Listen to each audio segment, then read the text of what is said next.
usually I really like Robert Pattinson. Well, let me take that back. Robert Pattinson is either really good or really Weird. Yeah. Like,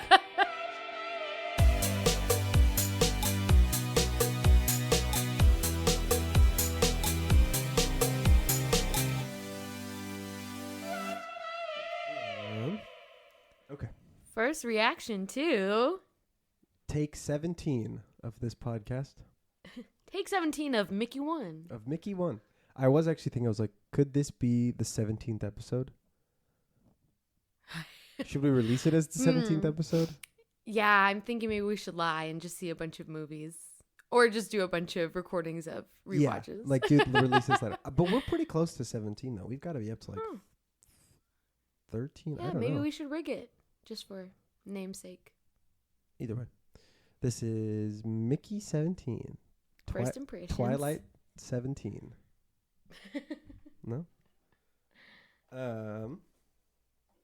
Let me start by saying that the reason I was really excited to see this movie was because it was Bong Joon Ho, and Parasite was so good. So good. I loved Parasite. And so this really got my hopes up. Yeah. And I was disappointed.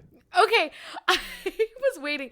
So I was really excited for this because we legitimately have not talked about this yet. Like, the theater is so close to home that it was like, all right, you ready to do this? Yeah. And so I was like trying to figure out what he thought of it. And I was like, let me wait. Maybe like in some weird way he loved it. Cool. Yeah, I was pretty bummed out too. There were good moments. And I went into it thinking like, all right, like there's going to be some different sensibilities. Like I remember like watching Parasite, and at least like the first maybe 45 minutes, I was like, I'm a little unimpressed. I was not. And we like the trailer gave nothing. And so like when watching Parasite, I was like kind of bummed out. And then like there's a moment where it like just takes off. And I was like, it just like everything hits you out of nowhere. You have no idea. We should do that on a separate episode. Yeah, I want to rewatch it. So I was sort of, I guess, just waiting for that moment in Mickey 17, and it just never came. And I think maybe this was his attempt at something different. Like they're both kind of dark comedy,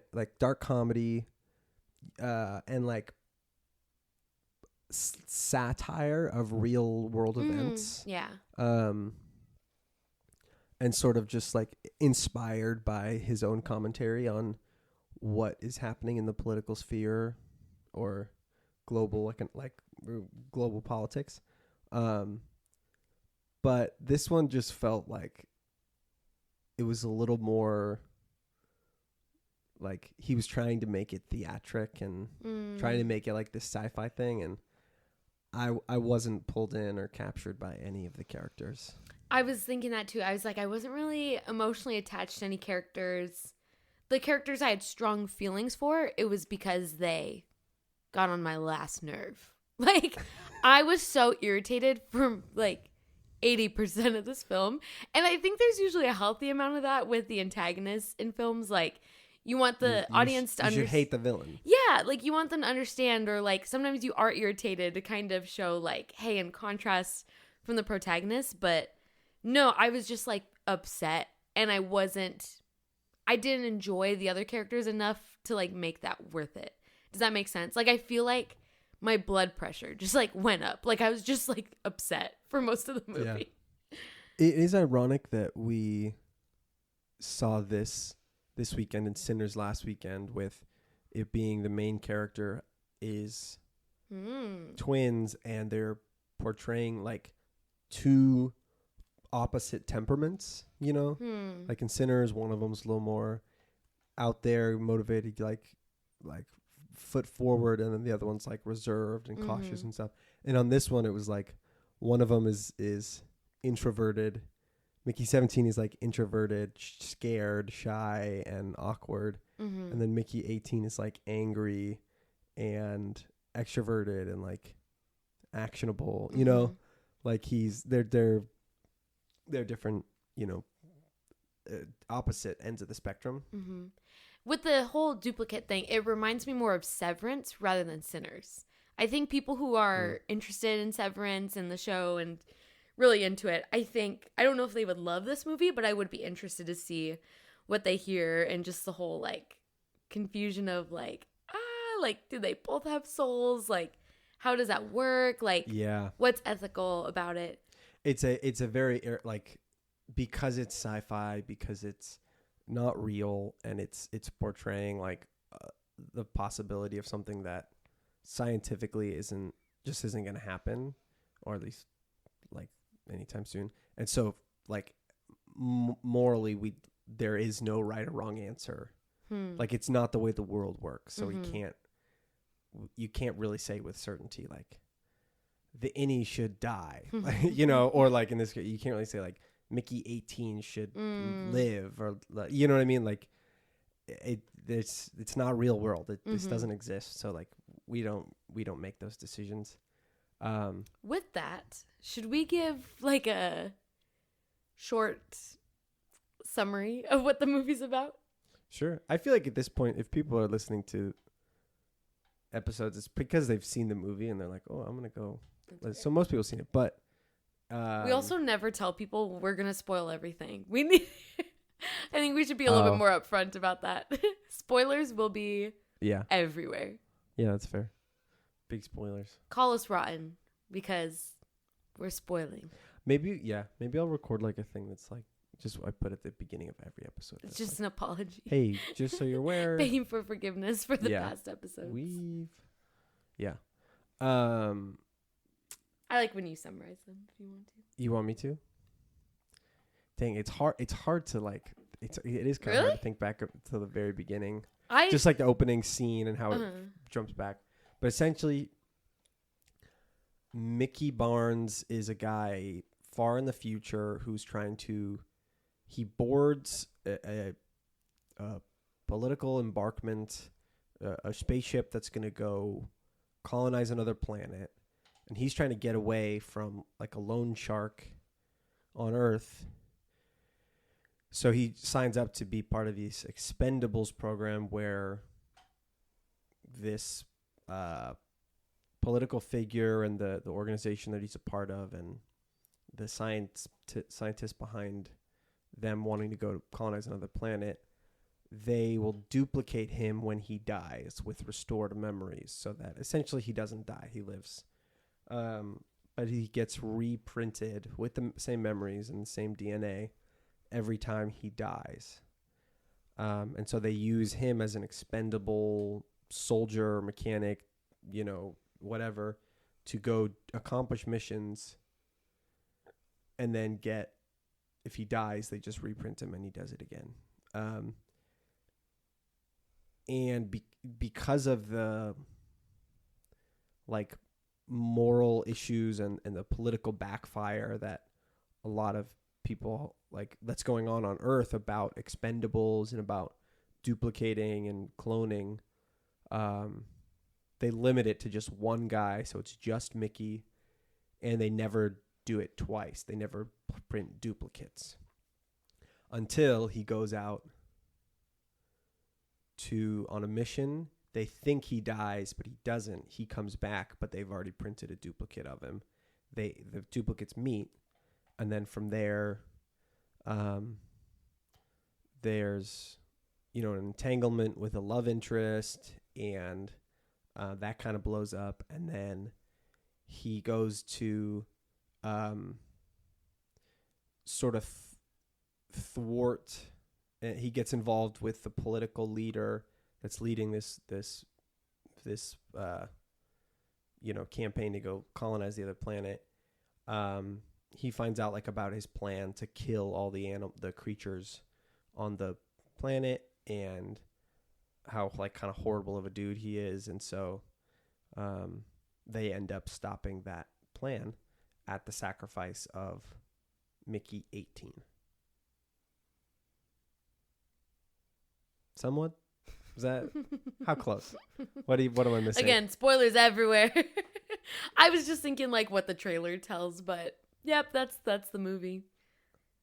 Yeah, that that's basically long-winded, sums it up. but yeah, I kept forgetting it was the same director or it's as the same. Parasite, or It's the same director, Bong Joon Ho, but it said it was based on a novel. Mm-hmm. Yeah, I totally forgot it was him, and like sitting there, like it didn't strike me like, oh, this is similar, because the only thing I've seen by him is Parasite. But now that I'm thinking about it again, he does kind of have this pacing that I think is like his style, where rather than it being like intro, like setting the scene, middle, like now we know what the issue is, now we're building up to Exposition, following action, and then resolution. And so I feel like with him, it seems more like two halves, whereas like the first half is a little bit slower.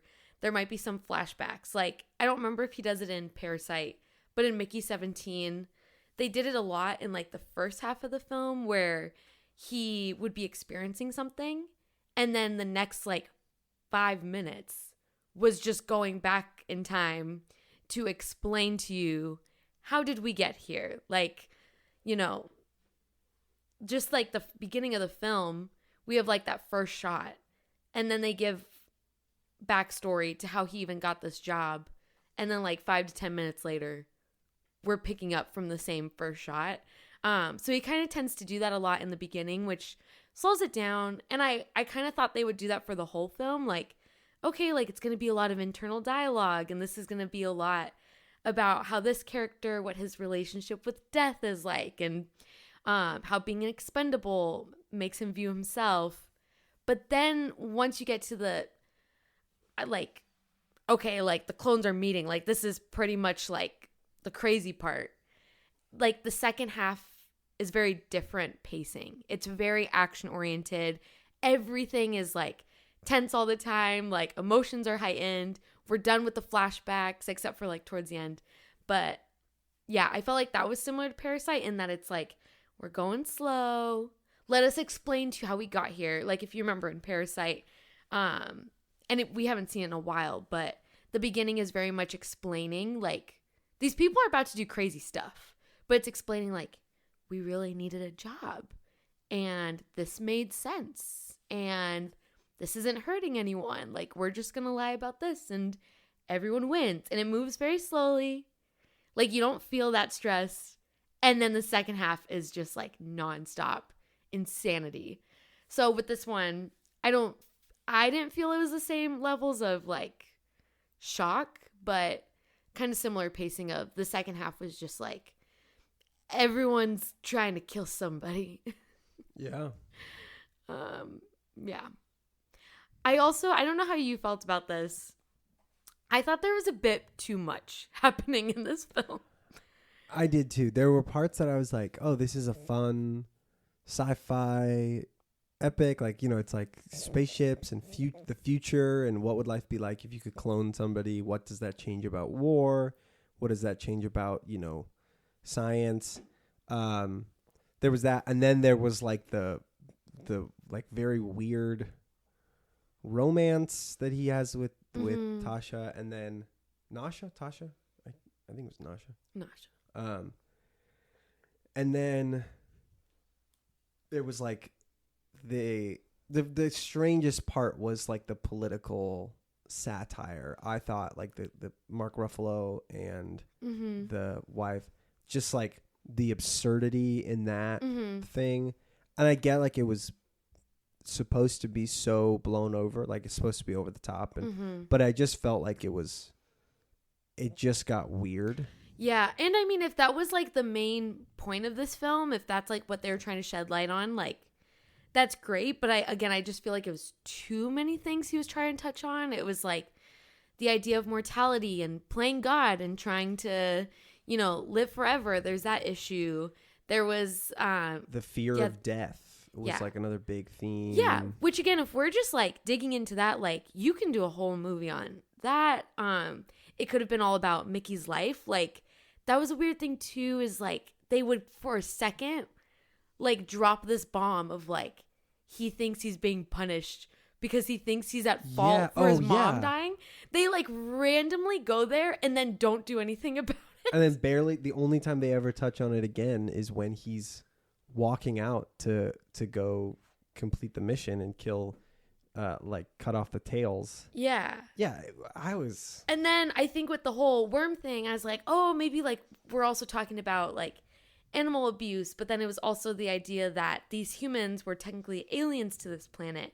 And so it's talking about native land and not exploiting people and using all their resources and abusing them. And then the idea of Mickey being an expendable, like quite literally. And what does that mean in the real world? And then the politics of it all. It was just so much happening that I don't feel like it gave you time to like invest in anyone. No. And that's why I was getting so annoyed. I wasn't hooked into any of them. I wasn't like, oh. Yeah. And so with the political thing, I was like, I hear you. Like, I get the point you're making, but it was so all over the place and those characters were so irritating. And it was just like, everything it felt kind of messy. And so I was like, I hear the message, but I wasn't like enjoying the film, if that makes sense. No, I agree. It felt like way too many different genres. Mm-hmm. Like that's kind of one of the things he's known for is genre blending. And this felt like blending them together did a disservice to each one of them individually. And I wasn't interested in any of them. Right. There were, and we're really hating on it. There were some funny parts. Like there was some, like, it is a dark comedy and it is sort of like a farce at times. You're like, what the heck?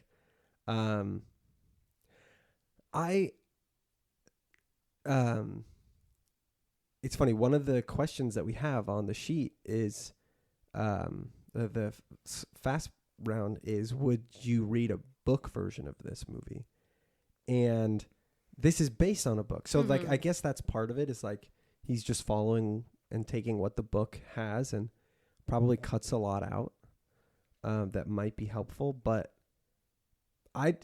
this movie does not make me want to read the book. No, I'm sure too. I don't know anything about the book. I didn't know it was based on one until the credits were rolling. But I would imagine because of the way he used like the internal dialogue, I'm sure the book is more about the character experiencing like dying over and over again and these misadventures, and what it's like coming back to life and his dynamics. I'm sure the book would focus more on that, and maybe this film was more so like, how do we add a satirical twist for like to kind of represent like what our culture looks like and what direction it's going in. But again, it was just, I thought too much. There's a lot happening. Yeah, it was a lot. I was like, let me focus.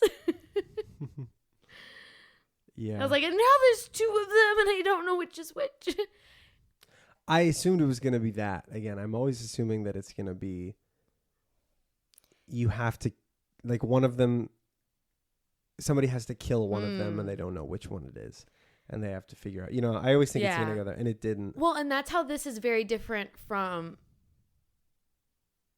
it's very different from Severance and Sinners in that, like, it wasn't a matter of, I don't know which one it is. It's like, no, this is literally the same person, same data, which again, I thought was messy because the way the second half goes, like Mickey 17 and 18 are so vastly different. Yeah. That I was like, this doesn't make sense because you guys just explained, like, they did all these tests so that his personality is always the same. Yeah.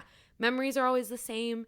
And so I was like, 18 is the first one to have this, like, really charged up, like, I was murderous personality all of a sudden. Yeah. I was thinking about that too. Cause like he says like that the girlfriend, like, thinks that some of them are different. Like she was like 3 was clingy and 5 was annoying and 4 was a bummer or something like that. And I was like, are they saying that they are the same person, but like your temperaments are just a result of your environment? Like, are your quirks and attributes just product of the circumstances that you are in currently or go through, you know? Mm-hmm. And I think, if this wasn't a matter of like, oh, he's an expendable and he dies and gets like reprinted. Like, if you think of like very real relationships, I'm sure there's people who, like, once you've been together for a long time, you can kind of look back and be like, hey, remember what you were like when we first started dating? And like, this really changed since then. Like, we all have things that are going to change. Like, we can have the same personality and same values and same memories, but like, just as time goes on, those things change. That's normal. With this though, every time they reprint him, it's the same personality as when he started this. And so that whole thing makes a lot less sense for him to be so different with each reprint, Yeah. Usually I really like Robert Pattinson. Well, let me take that back. Robert Pattinson is either really good or really weird. Yeah. Like he was excellent in The Batman. He was excellent in Tenet. Like, those two really stand out in my mind. He was good. I didn't like the character, but that one... Lighthouse? Oh, Lighthouse. Sorry. Yeah, I wasn't even thinking about that. But yeah, Lighthouse. I mean, he's... I didn't like weird. him in that one. No, what was it called? Oh, Devil All the Time, with the one with you watched it with me. It's Robert Pattinson and Spider-Man. That was so creepy. Oh my gosh, I forgot about that movie. That is the role that he's playing, and he's really good in that. It's like, he's a really good actor. I hate. But then sometimes the characters just don't hit. Like, the characters never come across, and I wasn't. And I mean, is that on him? Maybe. No, I think that's like a director's, those are director's choices that are shining through, and he's just serving that vision. Yeah. I thought he was so creepy in this. Is that just me? Yeah. No, I did too. I thought, like, I was like, I don't really feel for him. Oh, you didn't feel for him? Not really. Oh. And maybe it's just because I was like, this is a clone. He's just he's very strange. And I felt very bad for him. Unearthly. I felt very bad for him. I know that we usually talk about this at the end, like if this is like a prayer. I'm not getting into that yet. However, I thought it was very interesting seeing this film after today's sermon. Today's sermon was on James 5, and it was talking about greed and exploiting people and patience and suffering. And like, immediately when they explained why he's in this position, because again, if you haven't seen it, the trailer sums it up really well, but if you haven't seen it, like, his whole job is like they're experimenting on him and this planet, and so it's expected he's going to die, and everybody like abuses it because they're like, it's different for you because you'll just get reprinted. If something happens to me, that's it. But like, if we chop you up, you'll be fine because you'll reprint. They were only concerned with the end of his life. Yeah. But if his life isn't going to end, the suffering doesn't really matter. Yeah, even though he has memories and he feels pain. This isn't like, oh, wow, he feels nothing, so let's Right. just test everything on him. He's still going through all of that. Exactly. And so I was thinking about it today, and I kept hearing that phrasing, and I think we've talked about this on other movie podcasts too, how they kept saying like, well, this is his job. Like, let it be. This is his job. He signed up for this. Exactly. And I'm like, hey, like, there is a limit to that. Like, I'm trying to give an example. Like, if you have a job where there's a lot of risks or like a lot of heavy like baggage that you're going to kind of carry home. Like, there is like a limit to that. Like, there's things where it's like, yeah, like, I signed up for this career and this is going to be normal, and I have to learn how to like be healthy in this so that I don't burn out. And then there's, well, we're paying you, so we can just have you do whatever we want. And that can get really harmful really fast.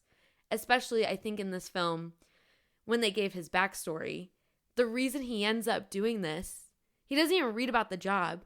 He doesn't really have any like skills or like a resume.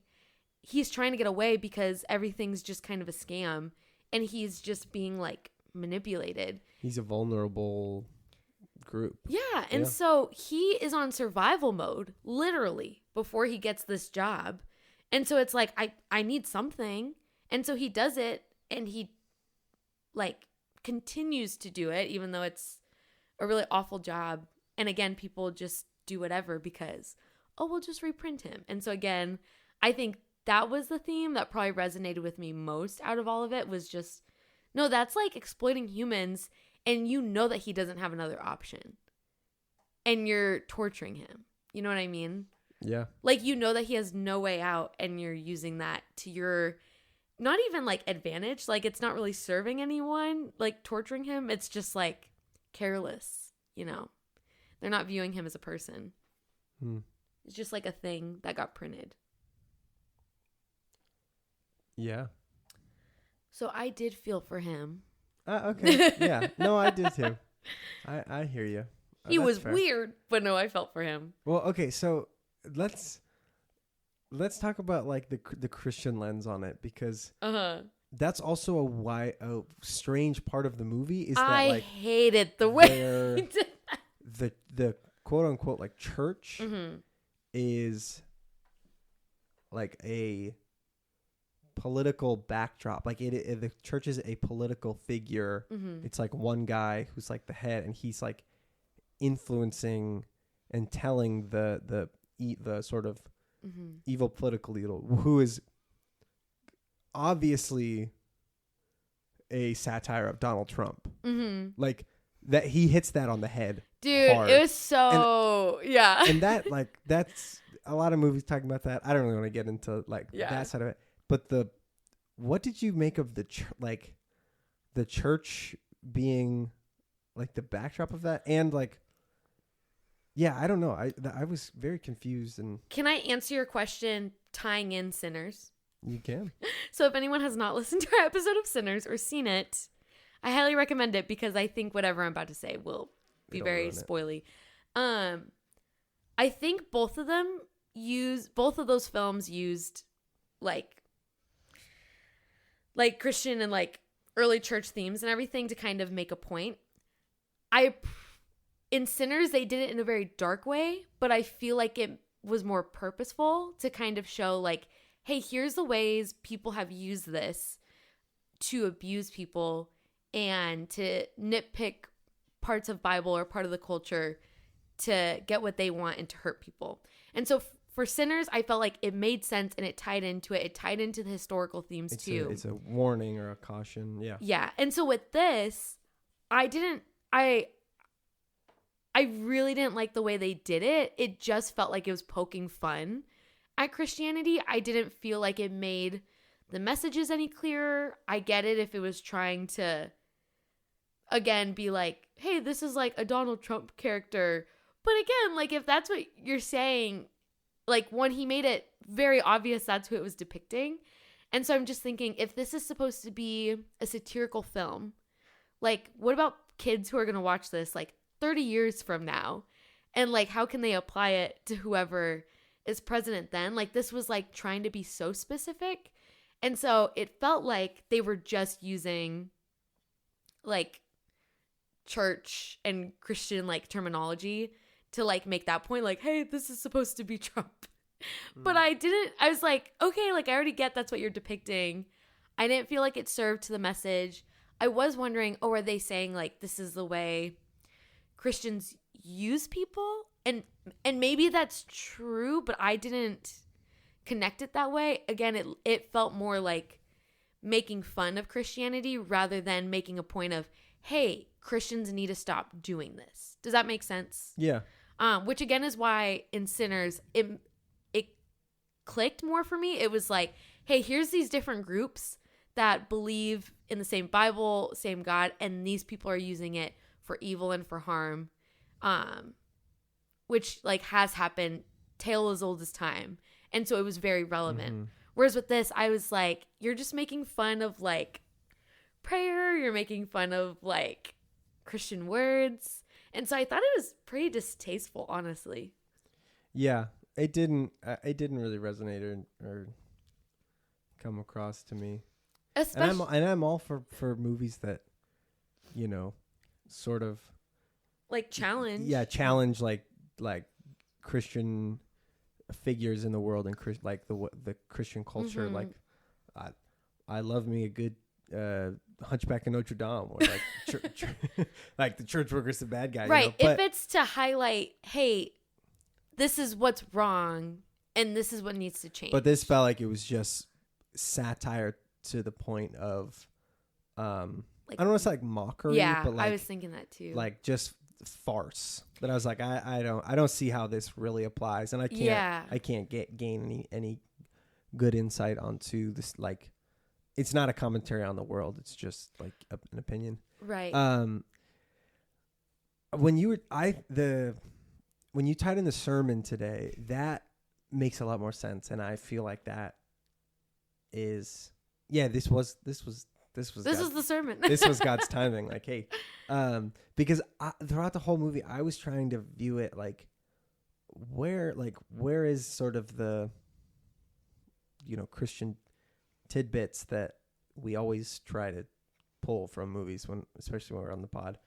And the whole time I was thinking it's going to be something like, whose image are you made of? Made in.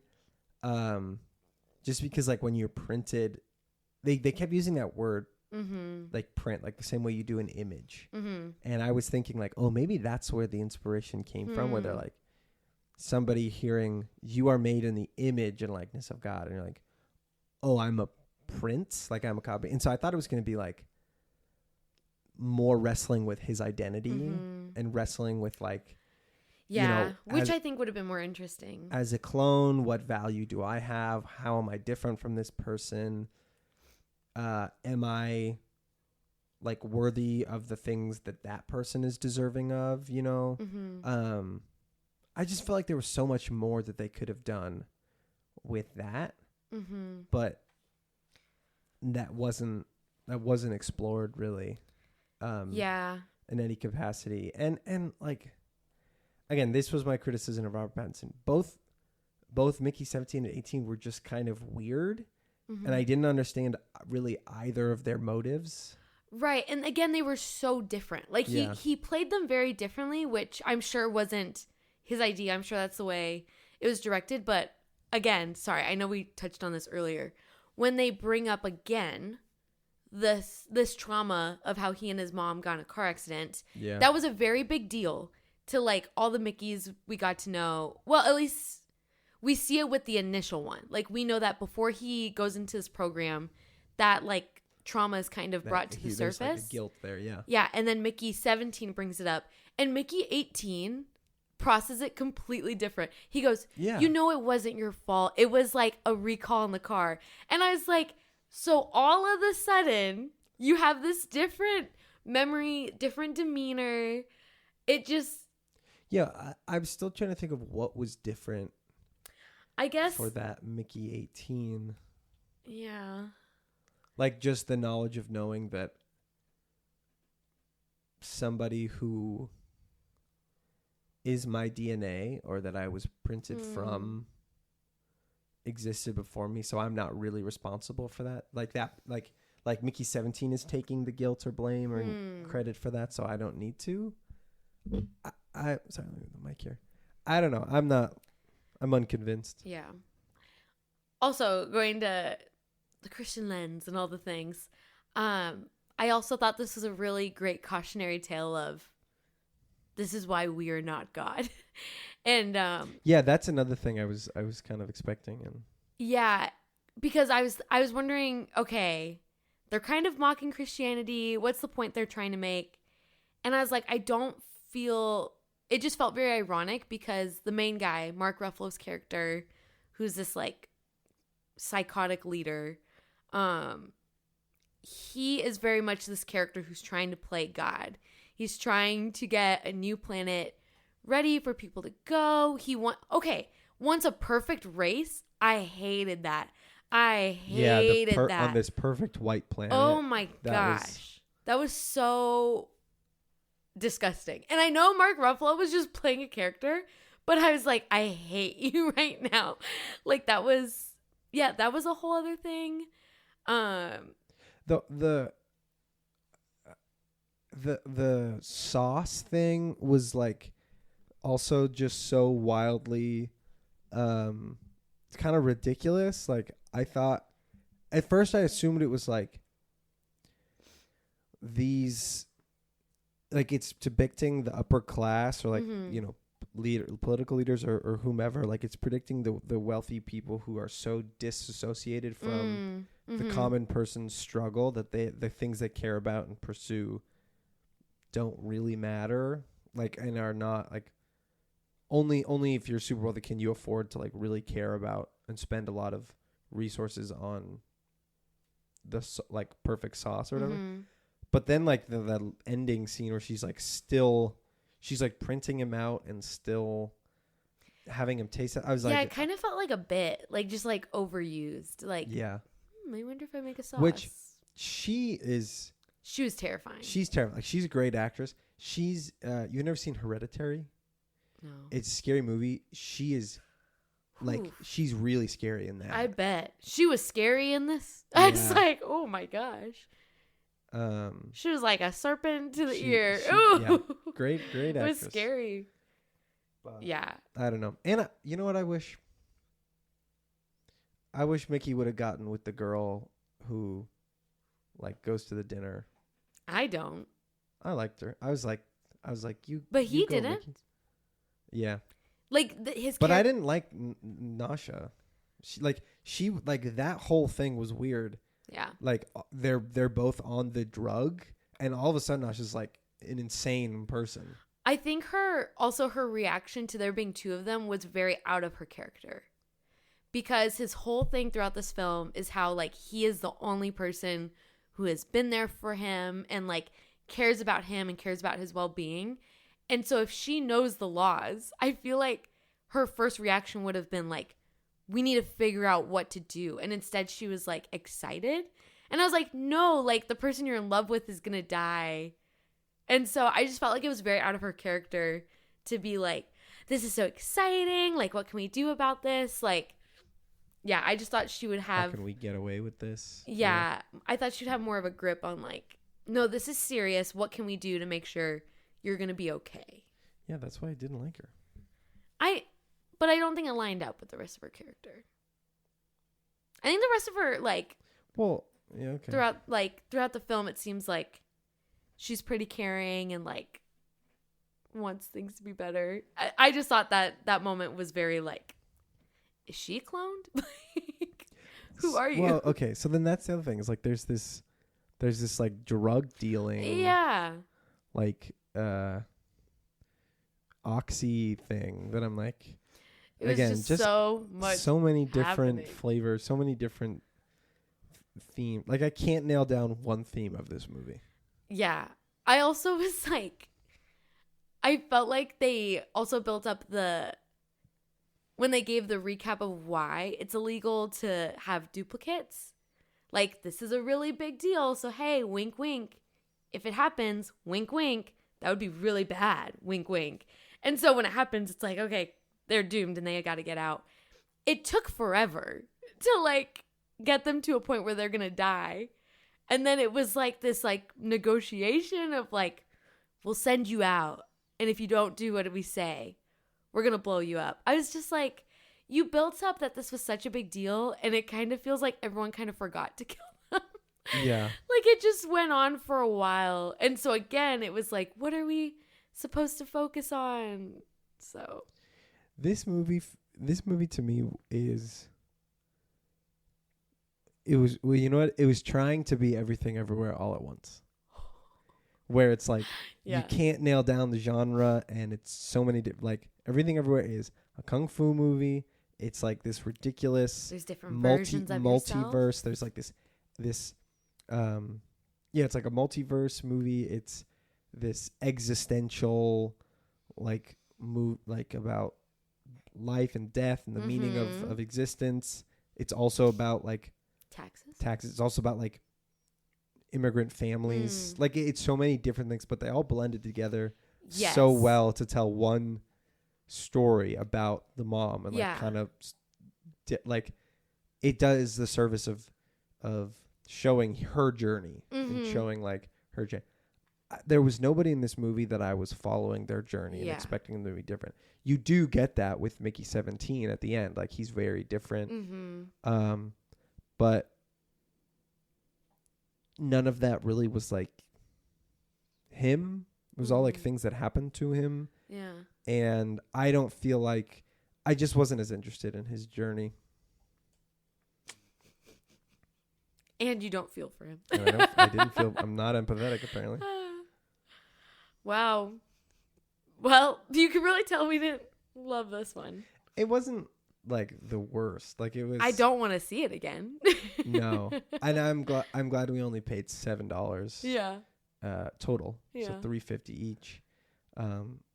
If we would have gone and see it when it opened, we would have paid like $12 for one ticket, and I would have walked out and been like, ugh.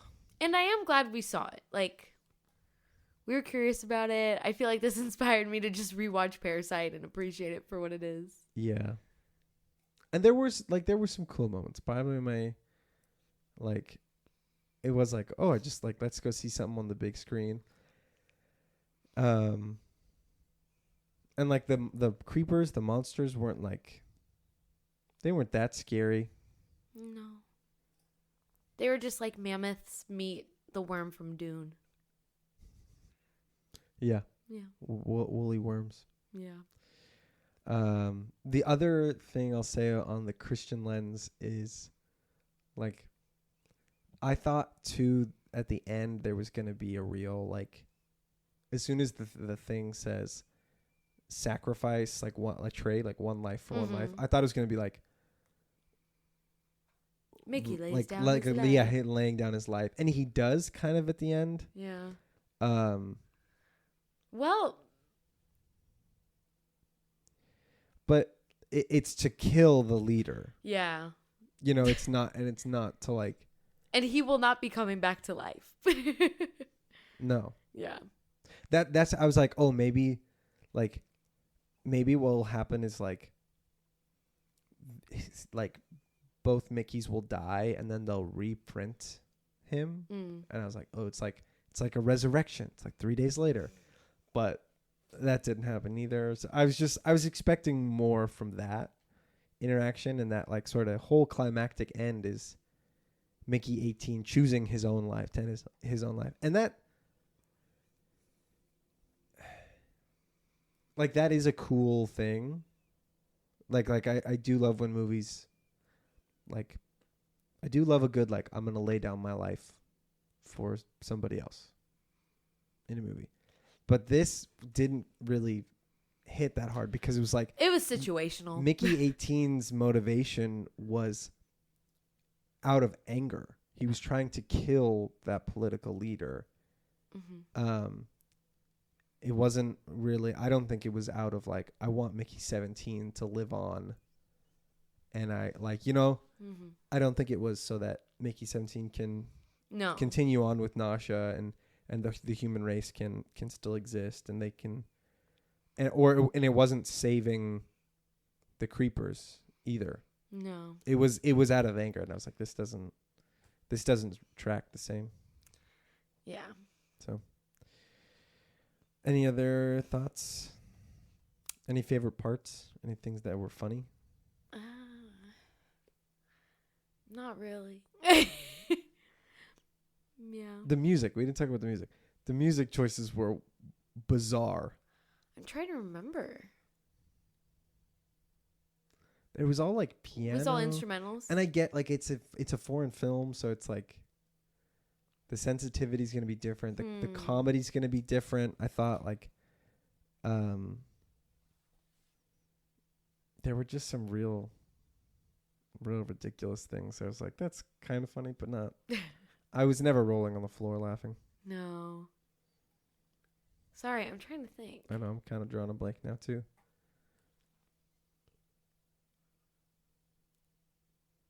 Yeah, no. I think anytime I chuckled, I was just like, this is ridiculous. Okay. Yeah. Yeah. Moving on. Yeah, I thought it was too much happening. Too messy. Too many cooks in the kitchen. If you feel like getting mad, this movie will do it. And don't exploit people. Don't take advantage of people who are vulnerable and in desperate need and on survival mode. Yeah. That's the moral of the story. Yeah. Any Letterboxd reviews you want to do? Yeah, I was kind of nervous about this because from what I remember, Letterboxd loved this film. Yeah, that's right. Which again, I'm like, sorry, I'm just like crapping on this film, even though I didn't like study film or any of that. I mean, I don't know anything, and I studied film, and I don't, everybody's got their own opinion. I'm pulling it up too. Also, do you want to give your star rating before we read reviews? Yeah. Out of 5. You want to say it at the same time? Yeah, we should do that from now on. Okay.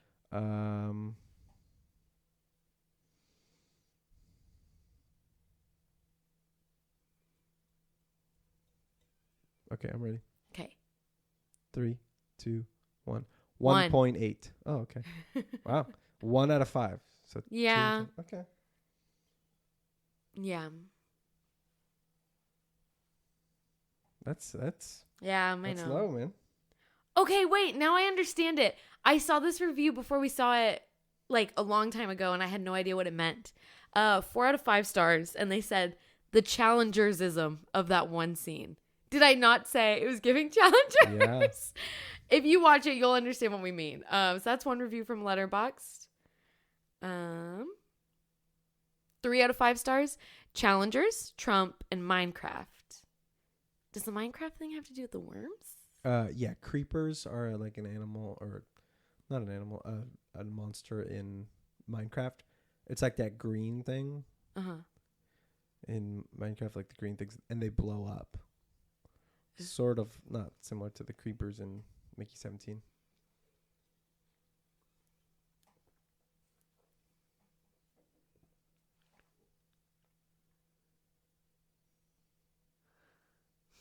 Okay, this one, again, it's why I'm upset. 3.5 stars, and it says, when I say I'd find her in every lifetime, this is what I'm talking about. Again, this isn't a movie where it's like, hey, what if he lived in alternate universes? No, it's the same guy every time. And so he's in love with her still, because it's still him. Like, that's not that crazy or romantic to me, you know? Yeah.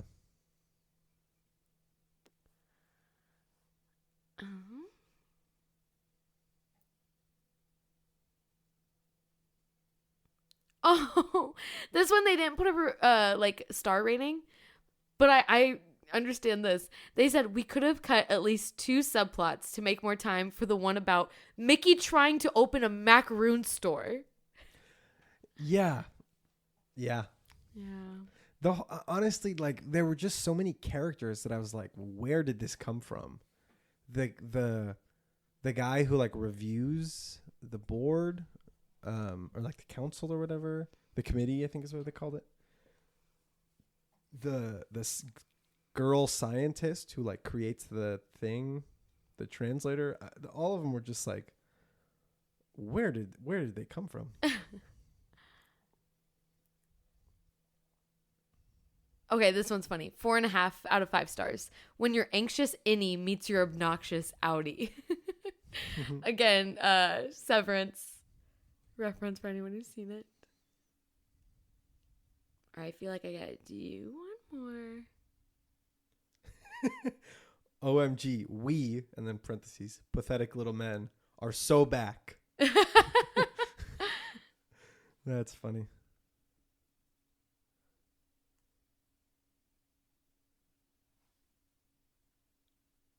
Okay, cool. The lower ratings agree that it's just like boring and just a lot happening.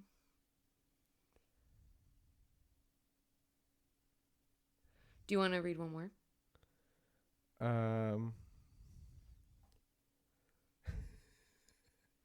One person does the like F, marry, kill thing, but it's Mickey 17, Mickey 18, and Mickey's 1 through 16.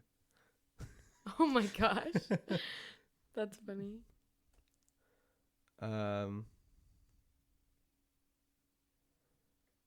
Robert Pattinson should play both Beavis and Butthead. That's pretty good.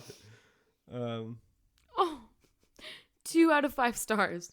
Really depressed me.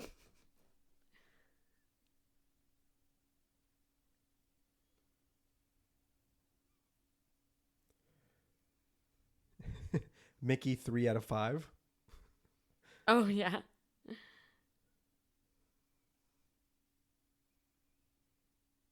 Wait, okay, yeah. 3.5 out of 5 stars. Of course, there's a human-sized pigeon in a movie to do with the government.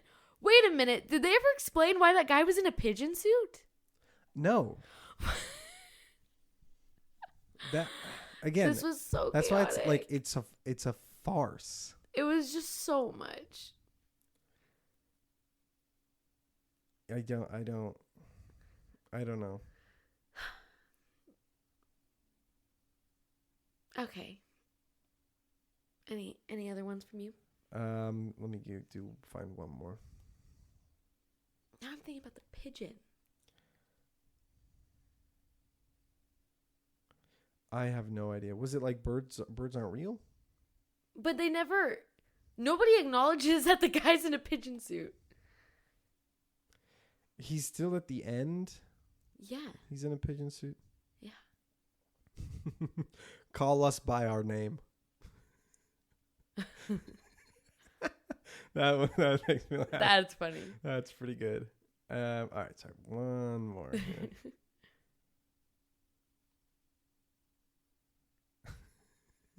Sauce this, sauce that. Can we talk about the political and economic state of the world right now? Perfect. That's funny. Yeah. All right. Well, this has been another honest episode on the pod. This was probably our lowest reviewed movie. Yeah. I'm sorry for not being very fun, everyone. It's just... I'm not. We got to give our honest takes. What other movie do we not like? There was something else. I guess some of the Best Picture nominees. Yeah, there were some that I was like, oh, I really wanted to like that movie. Come on. Let me check. I've been pretty cruel to some of our films. Wicked, I wasn't. Oh. No, we were like. I mean, we gave our rankings. A Real Pain. We liked that one. Yeah. I mean, I liked that a lot more than this. Yeah. I think we were just like, meh. Yeah, we got to start being mean. We got to be harsh. I've been mean, and that's the problem. No. Okay. I'm too nice. You gave less than 2 stars, and I'm proud of you. Yeah, and that's too high too. I think I would change it if I could to like 1.5. Yeah. No. Yeah. I almost did 1.5, and it was just because I felt bad for saying 1. Well, the actors and like the world I love. Like I do think it's an interesting idea, and I do like talking through that, and like that whole depiction. Like it was really well made. It was written and plot, like there were too many plot lines for me to handle. Yeah. And yet you were still bored. It's like a really gourmet meal, but made with like ice cream, pasta, scrambled eggs. That all don't taste good. Well, like would taste good on their own, but don't taste good together. Yeah. You know? Yeah. Like it doesn't fit. Versus like everything, not to compare it again, but everything no, everywhere that's a is good like comparison. Is like a mixture of all these things that like you'd be like, oh, I wouldn't expect that, but it is really good. Well, like everything everywhere is very chaotic, but not just for the sake of filling space. Like not just like, well, what are we gonna do for the next hour and a half? They all mesh together in some ways. Yeah, and it was intriguing to watch. It was funny. And it's sort of speaking to the nature of itself, where like it's a multiverse universe, so it's gonna be changing genres and changing styles, and or like again multiverse, like Spider-Verse is like they use different genres, different styles of animation, different graphics to portray like different characters in different worlds and different plot lines. this was like, I was like, is this futuristic? Is this supposed to be about our world right now? Is this supposed to be about what death is going to be like? Is this supposed to be like, I had no idea. Yeah. So, all right. Here's to another 17 more movies.